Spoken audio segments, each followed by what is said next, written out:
আমরা মানুষ, বাইরে থেকে যতই ভালো দেখাই না কেন, আসল অবস্থা লুকিয়ে থাকে আমাদের অন্তরে।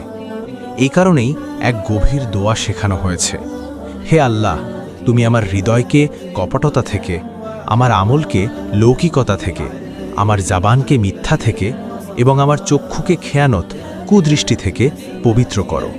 নিশ্চয়ই তুমি চোখের খেয়ানত ও অন্তরের গোপন বিষয় সম্পর্কে সম্যক অবগত। মিশকাতুল মাসাবিহ, হাদিস নং 2501।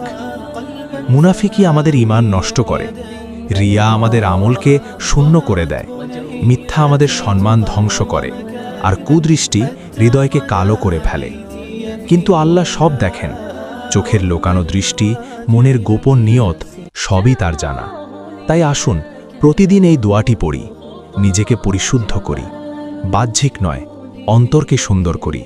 আল্লাহ আমাদের অন্তরকে পবিত্র করুন। আমিন।